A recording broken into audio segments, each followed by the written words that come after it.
Eu sou Silvana Torres Eu sou Márcia Padilla. Eu sou Adriana Silveira.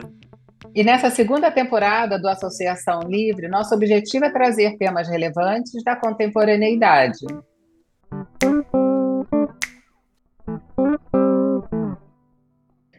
Bem-vindo ao podcast Associação Livre. Hoje temos o prazer de receber Joyce Causa Macedo, membro efetivo de data da Sociedade Brasileira de Psicanálise de São Paulo, como também da Sociedade Brasileira de Campinas, analista de criança e adolescente pela IPA, Associação Psicanalítica Internacional, coordenadora da Comissão de Infância e Adolescência da FEBRAPS, secretária de seleção da Sociedade Brasileira de Psicanálise de São Paulo e coordenadora do Ateliê de Criança do SOS Brasil.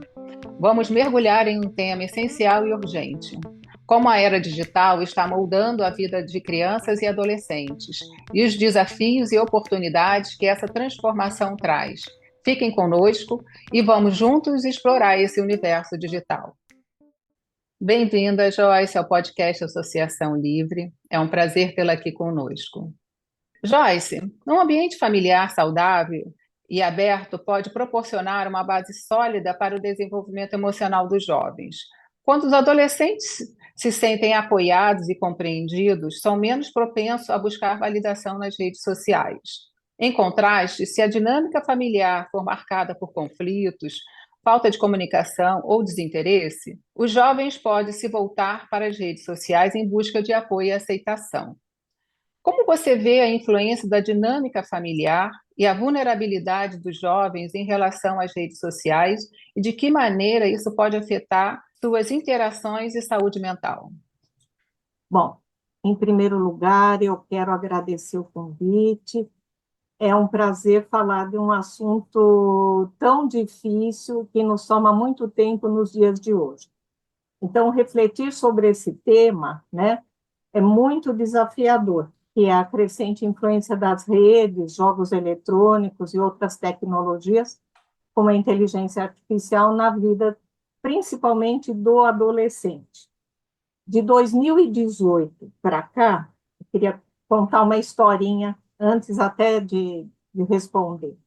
Eu tenho recebido muitos adolescentes em que os pais vinham com a queixa, assim, ele está com um uso excessivo dessas tecnologias, ele passa muito tempo online. Com a pandemia, isso se intensificou, os meninos passaram a ficar muito tempo jogando, as meninas, elas ficam muito mais tempo nas redes sociais, e aquilo que era um uso excessivo passou a ser um uso abusivo, que está alarmante e que leva ao isolamento social desse jovem, e isso é muito preocupante. Então, eu penso que essas coisas têm acontecido, em alguns casos, em função de um desencontro precoce entre o bebê e o objeto primário. E isso em função de decorrências narcísicas, sintomas depressivos e dinâmicas familiares que são marcadas por segredos e mentiras. É lógico que também vai depender de como nasce esse bebê, né? Se é um bebê mais agitado, mais calminho. Então, nessa interação, eu penso que começa toda essa questão com relação ao que virá a ser um uso abusivo da tela, né? A gente tem que pensar uma coisa, que o jovem, ele sempre nos desafiou e vai constantemente nos desafiar. Ele desafia o analista, ele desafia a escola, enfim, todo o seu entorno merece assim um manejo de situações muitas vezes inusitadas e difíceis.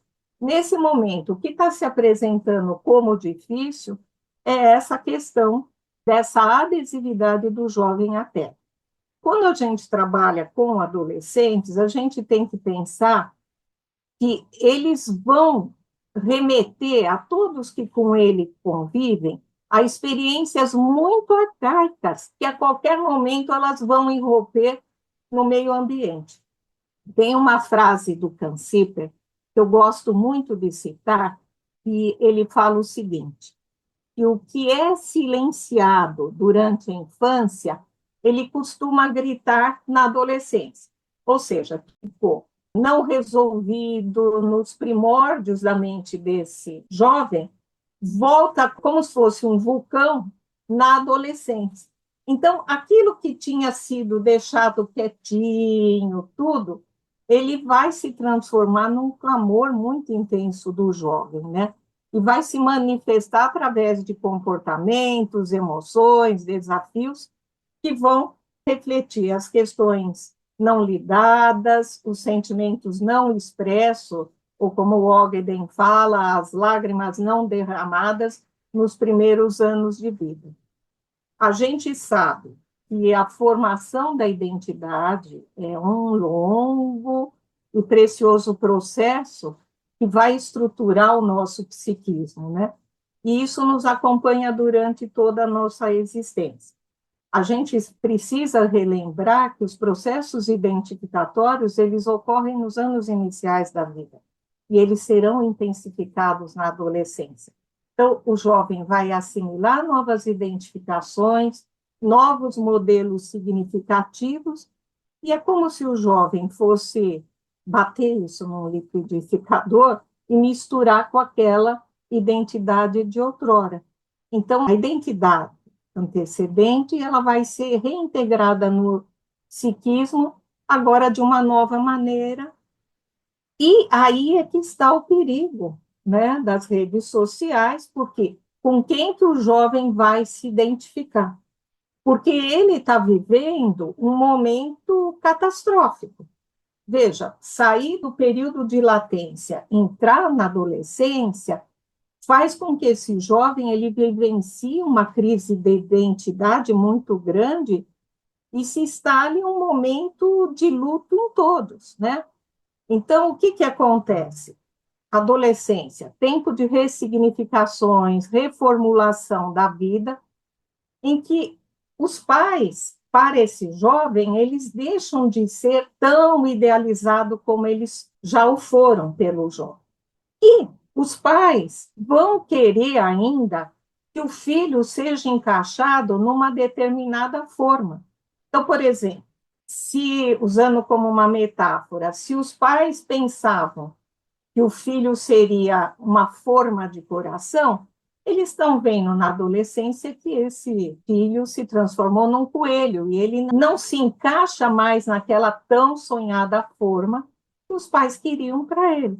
Então, os pais vão ter que ter um luto nesse sentido e o jovem também. Então, é um momento que a gente sabe que o jovem passa por experiências caóticas que a gente espera que elas sejam transitórias. Por isso que fica tudo muito complicado e com o uso da internet, dessas plataformas, fica pior. Ele tem que fazer uma busca exogâmica. Então, ele vai buscar novos grupos de pertencimento e pode cair em grupos muito estranhos na internet. Ele se afasta do casal parental e ele também tem a perda do corpo infantil. E tudo isso vai trazer turbulência. E ele fica mais fragilizado, né?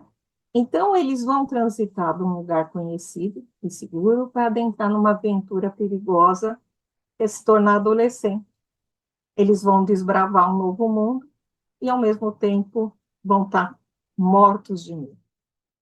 A adolescência busca a aceitação e a validação externa, como, por exemplo, a busca por likes, comentários positivos. Como é que essa forma de validação para os adolescentes pode ser utilizada como um valor social? Como é que você vê a dependência da validação externa e comentários nas redes sociais pode efetivamente afetar o desenvolvimento emocional dos adolescentes?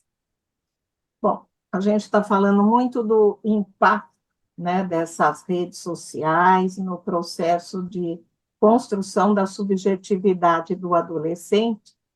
O adolescente, ele tem uma falta de ferramentas psicológicas essenciais para a formação de uma identidade integrada.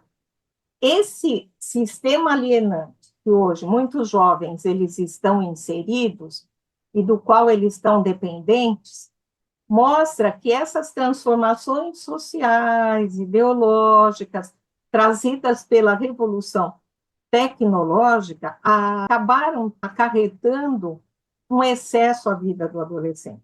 O que a gente vê? Que, principalmente, as relações intersubjetivas deles têm sido seriamente prejudicadas em função deles se deixarem submeter a um poder extremo idealizado por um líder invisível chamado redes sociais.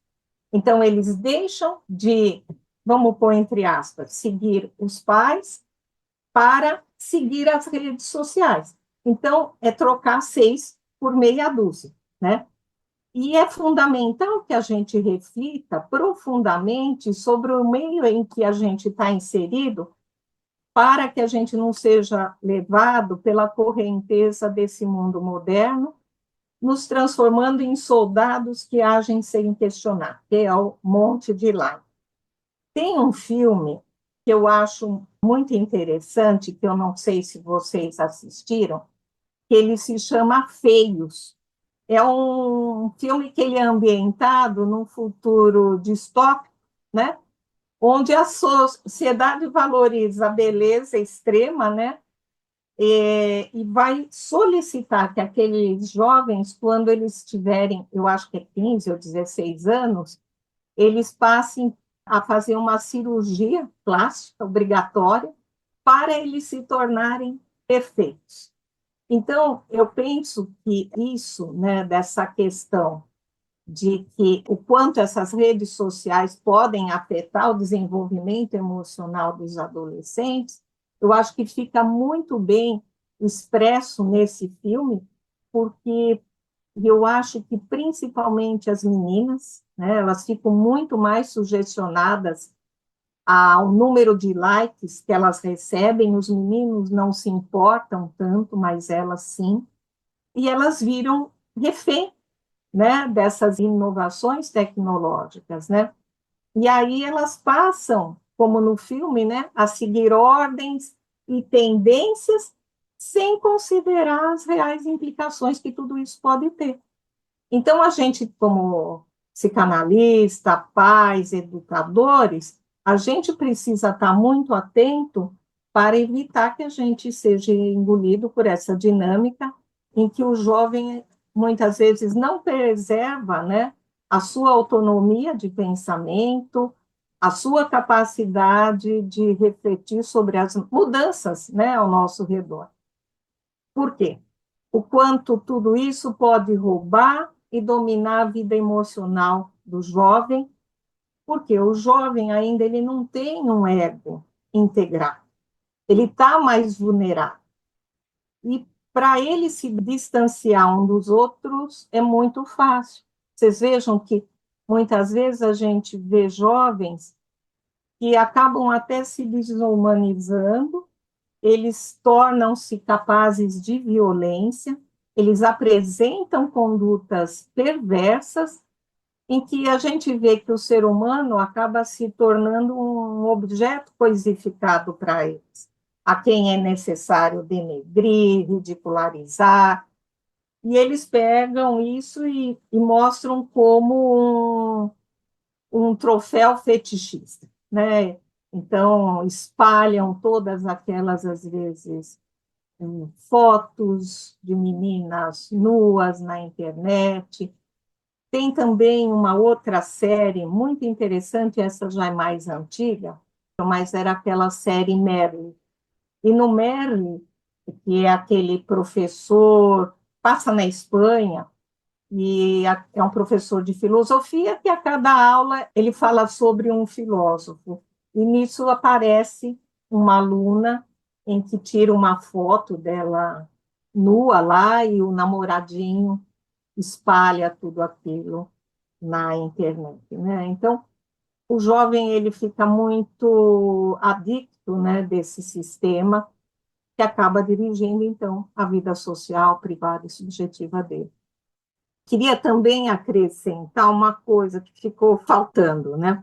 Que a gente está vivendo um momento de um mundo do avesso, que hoje isso tem valor, amanhã já não tem mais. E o que a gente está vendo? Que a criatividade e a cognição do jovem, elas estão submetidas, como no filme Feios, né, a um tipo de prisão em que essas plataformas controlam, castigam e recompensam com apenas um like, né, ou um clique. Não fique de fora. Acompanhe nossas redes sociais e visite o site da Febrapse para acessar conteúdos exclusivos e ficar por dentro das novidades. Junte-se a nós na promoção de uma psicanálise mais integrada e dinâmica. Febrapse, um lugar de troca, desenvolvimento e transformação.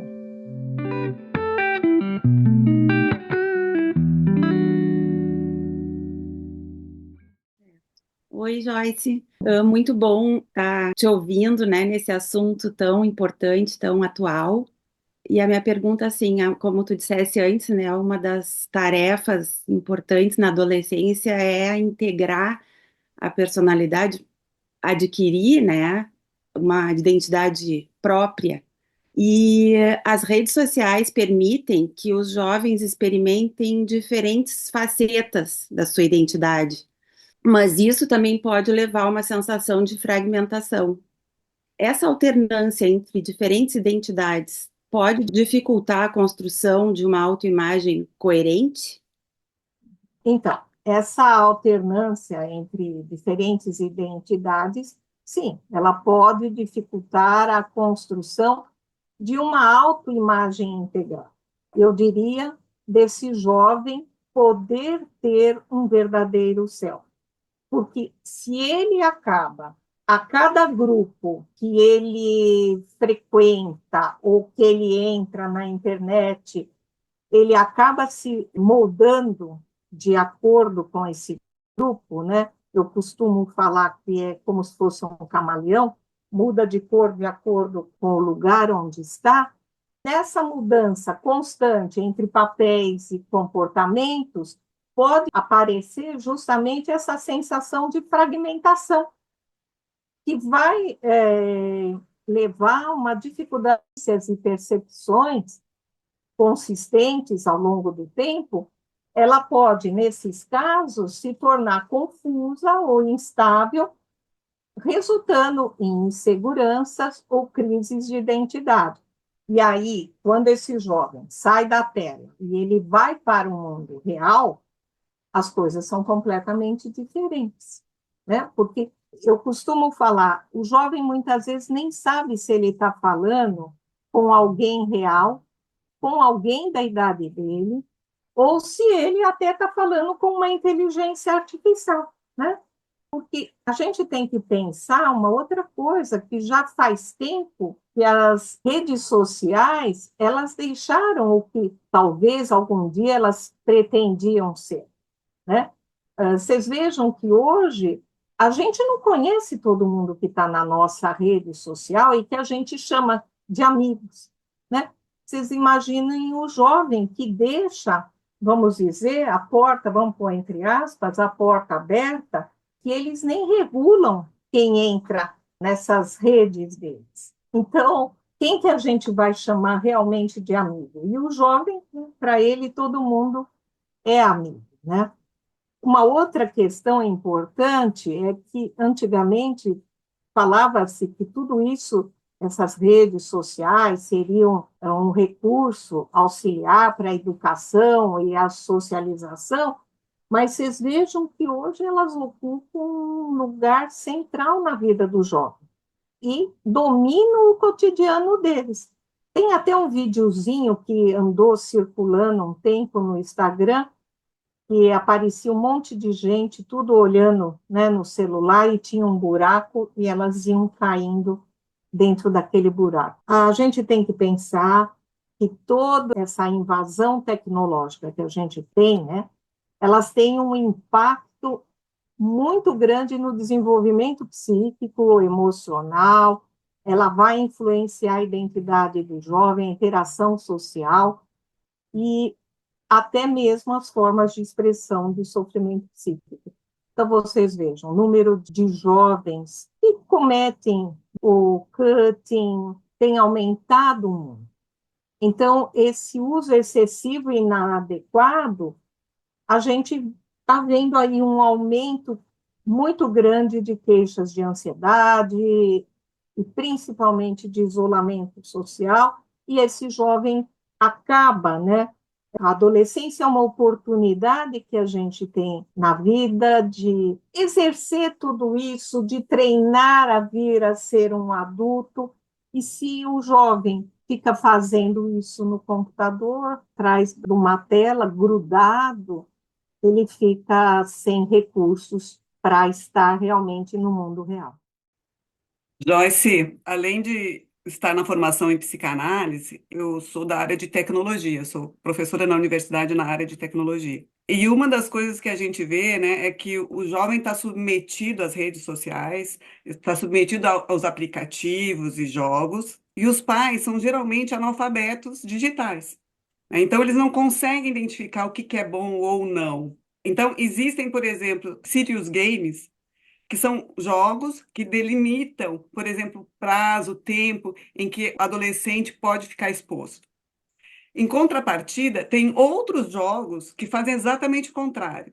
Quanto mais tempo o jovem, né, ele fica exposto, mais ponto ele ganha. Então, assim, a gente está submetido a uma lógica perversa e que muitas vezes os pais não conseguem distinguir entre o que é certo e o que não é adequado, né?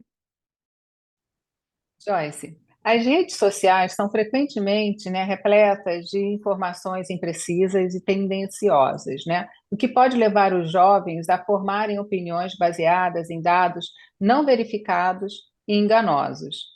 Isso pode resultar em uma visão distorcida da realidade, né, dificultando a compreensão de questões complexas. De que forma a alienação e confusão causadas pelas redes sociais impactam a percepção da realidade pelos jovens? Em frente a um desses dispositivos, a gente tem que pensar que a capacidade de observar e pensar o mundo, ela fica cerceada a uma realidade que é vista em função do que a grande massa quer e que necessita para engrossar esse caldo da loucura do quê?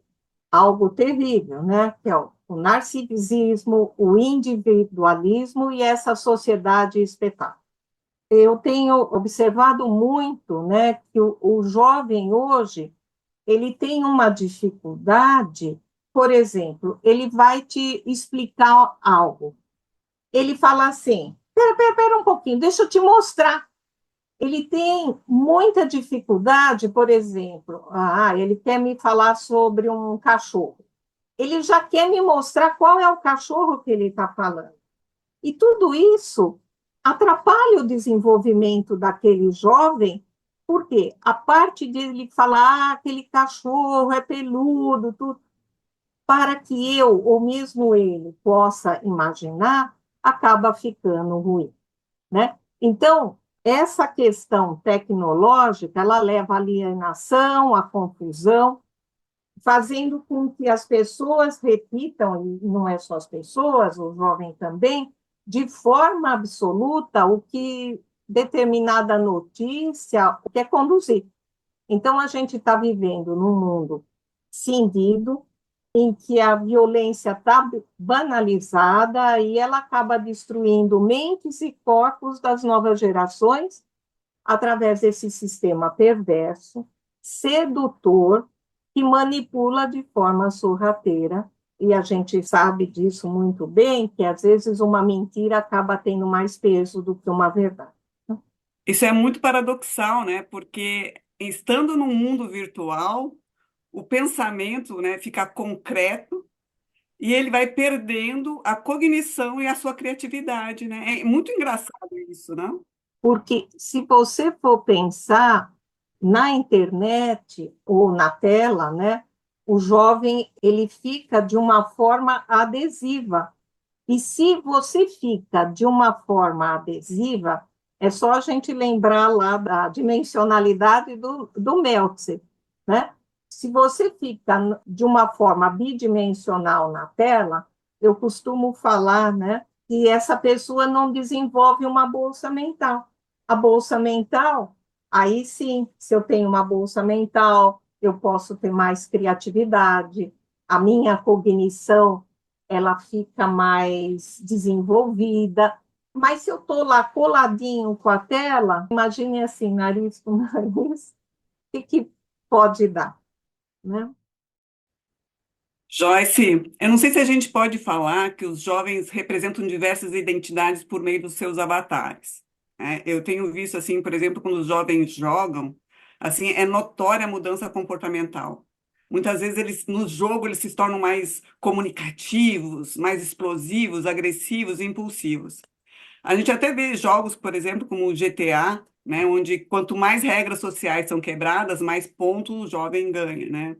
Então, essa desconexão entre o ser e o parecer, ele pode tornar mais fácil para eles se envolverem com comportamentos que são prejudiciais, pois não sentem, muitas vezes, empatia que teriam, por exemplo, uma relação face a face. Na sua visão, Joyce, de que forma a dependência das redes sociais pode levar os adolescentes a comportamentos prejudiciais, como o cyberbullying, o cutting e entre outros?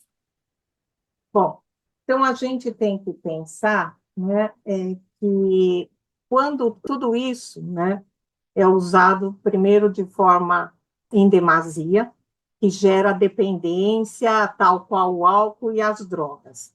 A gente sabe que hoje em dia essa dependência do jovem desses dispositivos já é considerada uma droga lícita, pois esse uso indevido ele está trazendo necessidade biológica, né?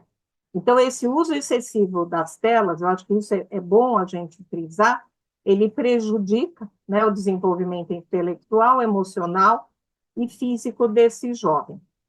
O que acontece? Eu penso que hoje em dia, no cyberbullying, ficou muito mais fácil eu poder falar as coisas porque eu estou falando para uma tela, do que, de repente, eu falar aquelas coisas para uma pessoa real, em carne e osso, que está na minha frente.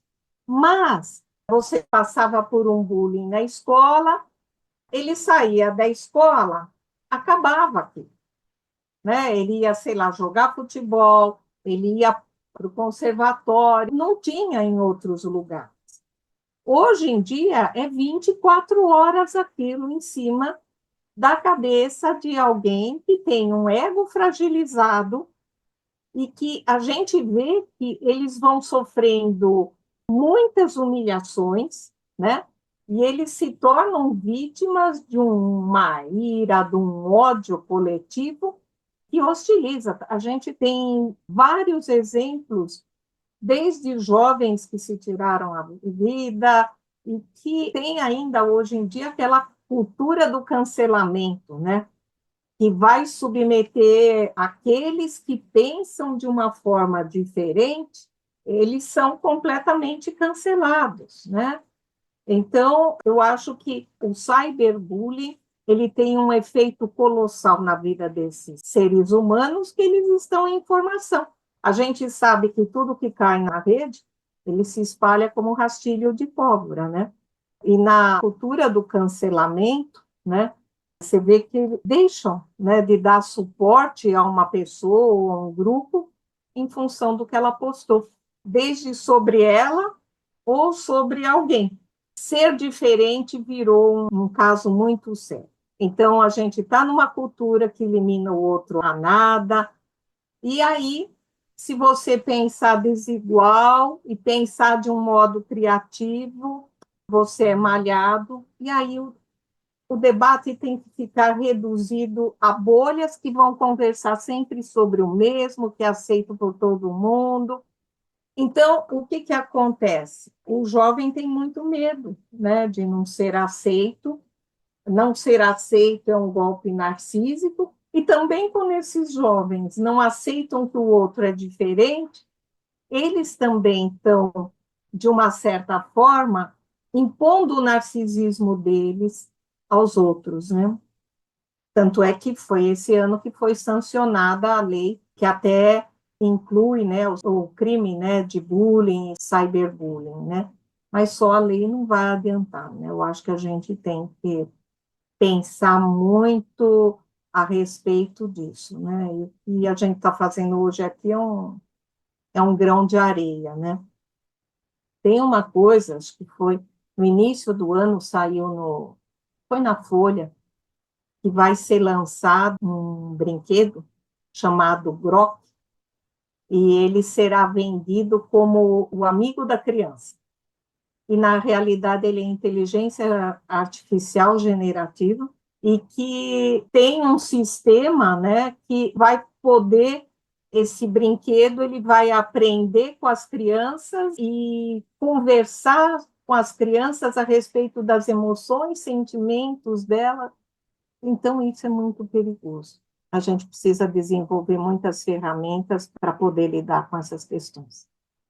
Joyce, está me fazendo lembrar que outro dia conversando, né, com umas amigas, e a gente falando, né, que hoje em dia alguém estava contando ali na roda o quanto que para a criança poder comer, a mãe, né, comentou assim, ela só consegue comer, né, enfim, se estiver vendo a galinha pintadinha. E aí nós já até brincamos, né, um pouco falando de que a fase do aviãozinho, né, parece que passou, porque desde muito cedo as crianças estão realmente ficando expostas, né? E o quanto que talvez ali os pais também vão sucumbindo, né, para poder ser mais fácil. Vão lá, então tá, vamos botar a tela, né? Porque Uhum. fazer essa coisa do, olha o aviãozinho, dá muito trabalho, leva muito Sim, tempo. sim, sim. Come uma colherada para vovó, agora come uma Uhum, colherada para o vovô. é. Ou mesmo em viagens, né? Você vê que às vezes os pais dão um iPad e a criança fica lá atrás assistindo um videozinho ou jogando. E outrora os pais iam, olha, sei lá, montanha tal, ou vamos cantar, né? Quer dizer, não tem, né? E os pais precisam estar atentos aí, né? Joyce, você comentou aí sobre esse brinquedo, né, da IA generativa. Na realidade, esse jogo provavelmente ele não vai estar standalone, né? Ele vai estar conectado numa rede, porque ele provavelmente, além de estar conversando com a criança, ele vai estar aprendendo sobre a criança e vai também estar aprendendo, vai estar trocando lá fora. E aí, muitas vezes, a criança vai estar submetida a uma interação totalmente desprovida de uma supervisão dos pais, né? E que pode ser realmente assim muito prejudicial, perversa e manipuladora, né? Uhum. Eu fico com muito medo assim desse tipo de situação que muitas vezes os pais, né, fazem isso com a criança e com os jovens, né? Pode ser feito, né? Você está falando isso? Um tempo atrás eu li uma reportagem, acho que era um jornalista, que ele não deixava a filha mexer nessas questões. E aí o que que aconteceu? Ele deixava só a menina mexer com o Skype. E ela começou a interagir com Bing, acho que é isso, né? E um belo dia, essa menina conversando com ele, o pai acho que chamou para jantar. Não sei se eu estou contando a história direitinho, mas. E aí o Bing falou para ela: não, não precisa ir fazer o que seu pai está pedindo, não vai, não sei o quê. E ela mostrou para o pai, né, o que o Bing estava falando, e o pai começou ali a conversar, né, e as coisas que foram faladas dava até medo. Faz um tempo que eu li sobre essa reportagem. Eu não sei se foi num documentário chamado Dilema das Redes, Sim, mas, sim, mas muitos desenvolvedores de software não sim, permitem que os seus filhos sim. usem as ferramentas, né? E colocam os filhos em escolas onde é terminantemente proibido usar o celular. Algumas escolas estão fazendo isso. Aqui em Campinas, eu sei de algumas escolas que não estão permitindo. Parece que em São Paulo também, para que o jovem, né, ele possa interagir. Porque você vai num pátio, eles estão cada um com o seu celular. Então, eles precisam jogar ping-pong, pular elástico, né, fazer essas brincadeiras, né, ou outras que possam surgir, para que eles possam ter uma interação, né? Bom, a gente está falando bastante dos riscos desse excesso, né? do perigo disso tudo, mas eu quero trazer também o aspecto positivo, né, da tecnologia, que são as conexões, né? A tecnologia permite que os adolescentes se conectem com outros alunos, educadores, mesmo à distância, o que nos permite também hoje estar aqui, né? Uma de cada Sim, lugar sim, sim. do A gente não Brasil. pode demonizar as tecnologias, né? Estão permitindo isso, nos ajudaram muito durante a pandemia. Senão, como é que a gente poderia atender? Só por telefone, como era outrora, né? As plataformas de aprendizagem online podem fomentar a colaboração em projetos, permitindo que as crianças e adolescentes de diferentes locais trabalhem juntos. Por outro lado, sabemos que o uso excessivo desses dispositivos eletrônicos pode levar à dependência, como tu tem falado, né? E onde as crianças e adolescentes se tornam menos propensos a participarem das atividades físicas ou mesmo das interações sociais.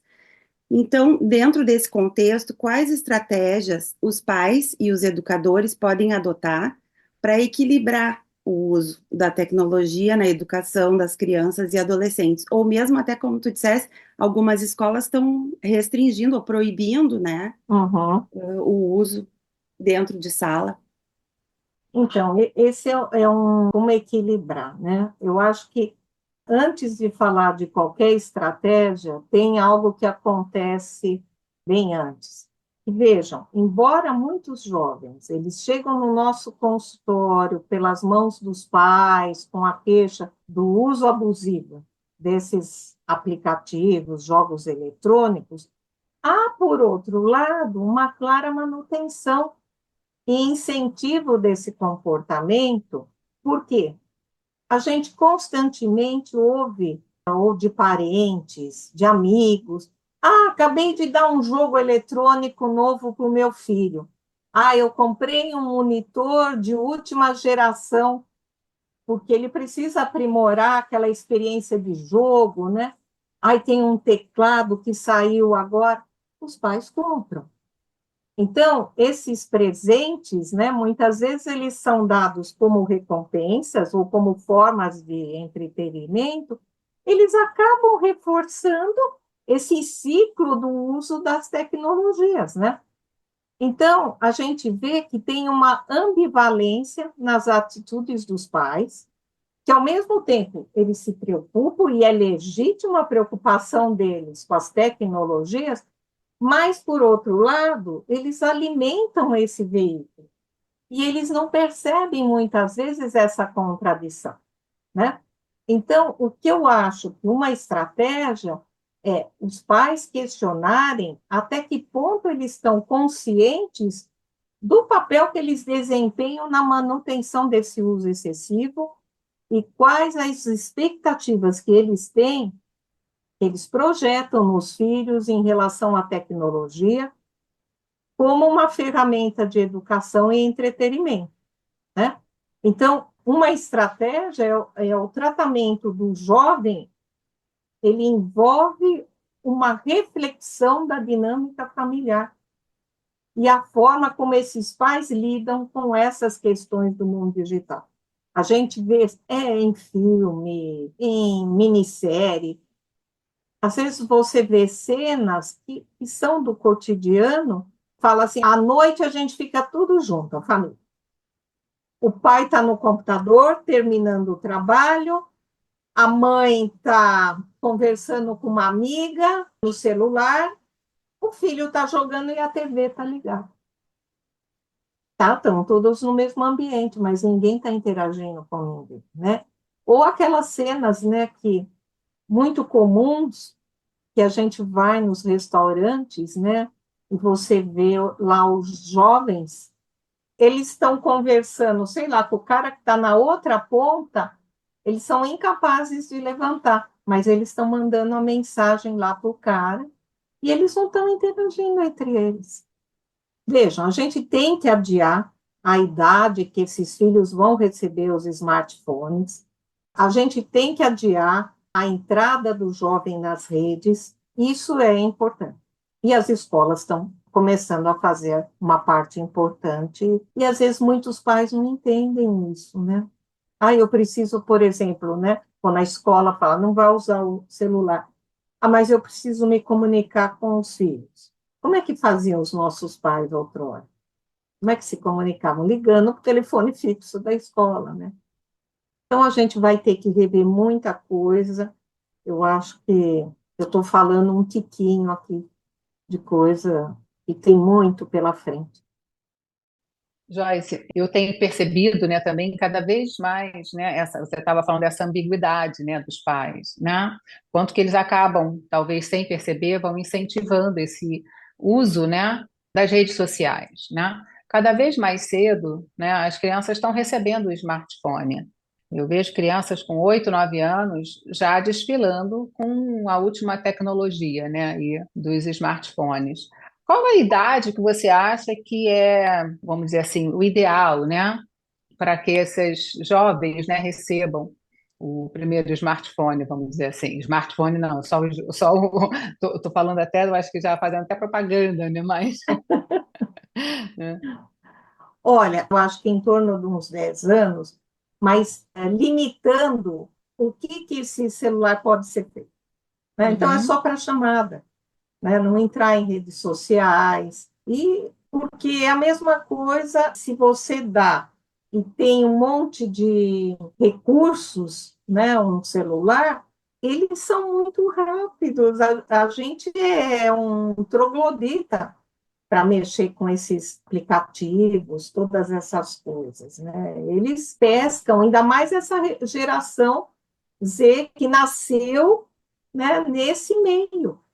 E eu acho que tem uma coisa que muitos pais também acabam minimizando o efeito do quanto pode ser lesivo para os filhos, porque eles falam assim, ó, enquanto que ele está lá no quarto, em frente ao computador ou jogando, tem uma segurança. E a gente está vendo que não tem essa segurança, que cada vez mais o jovem ele acaba mexendo em aplicativos que pode levá-lo a entrar em contato com pessoas, ou mesmo a inteligência artificial mandando uma menininha fazer determinadas coisas que não precisava obedecer os pais.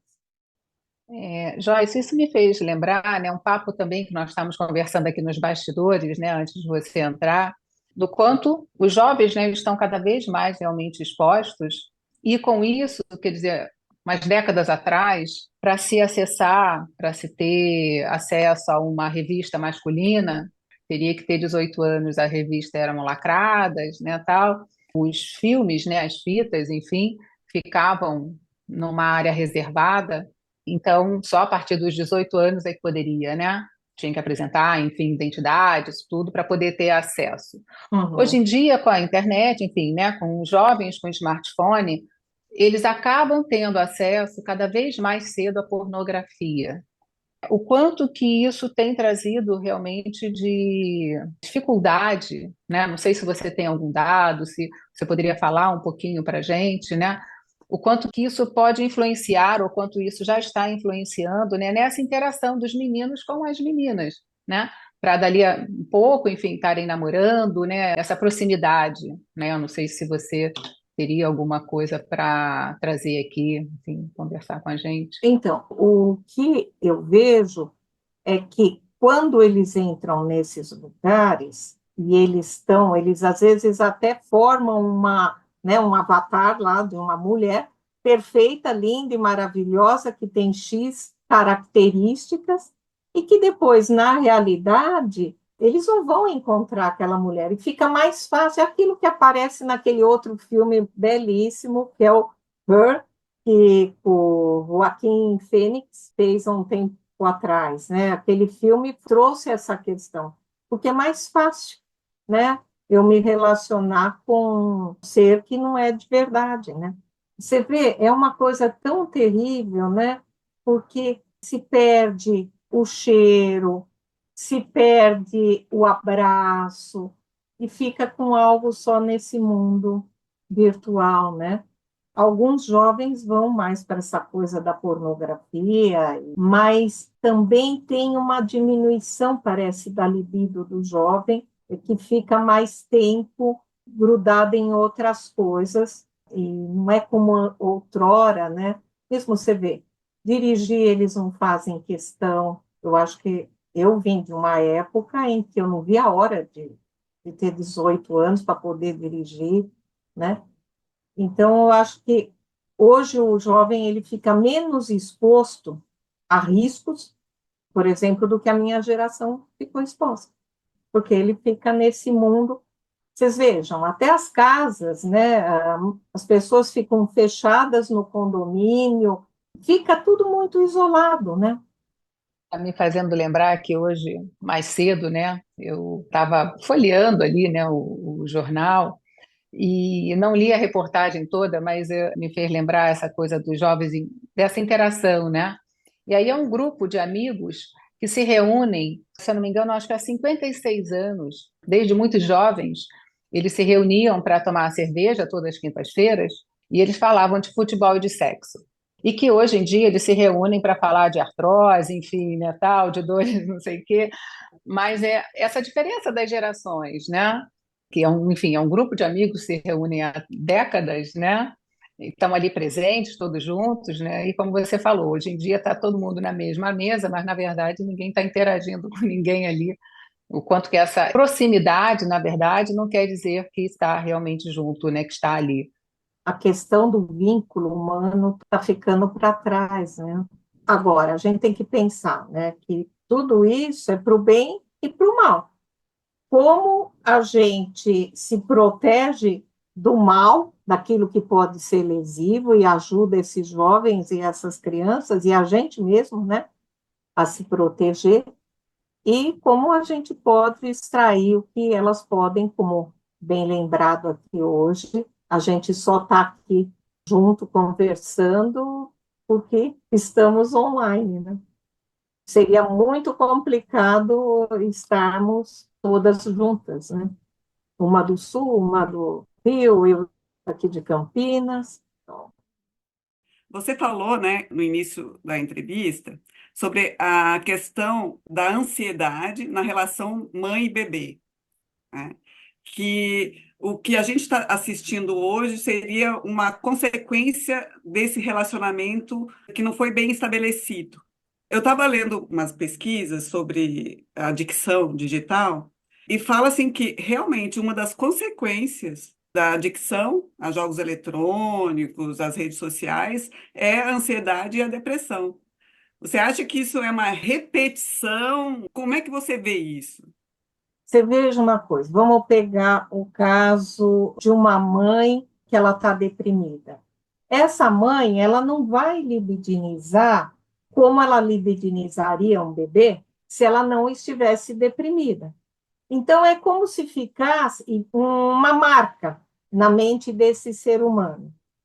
É lógico que vai depender também da constituição desse ser humano. Não é só o ambiente que vai dar esse resultado. Mas eu tenho sentido que aquilo que deu algum nó lá atrás acaba voltando, principalmente na adolescência. E a oportunidade, né, que o adolescente tem de refazer esse percurso, né? É uma das outras chances que a gente tem na vida, né? A outra chance é numa análise, né? Nem todas as pessoas podem ter acesso ou querem, né? Bom, Joyce, vamos ficar então por aqui hoje. Eu te agradeço muito, imensamente, a sua participação aqui com a gente hoje, né? Espero que a gente possa, enfim, ter outros momentos ainda para falar, dando continuidade a esse, que eu acho que ainda tem muita coisa. Hoje foi só uma pitada, né? E que a gente possa, enfim, dar continuidade no outro momento. Foi muito bom estar com você. Te agradeço. Tá bom, então, obrigada. Chegamos ao final do nosso podcast de hoje, onde abordamos o tema crucial das crianças e adolescentes na era digital. Agradecemos imensamente a nossa convidada Joyce, da Sociedade Brasileira de Psicanálise de São Paulo, por compartilhar suas valiosas perspectivas e insights sobre os desafios e oportunidades que o mundo digital apresenta para os jovens.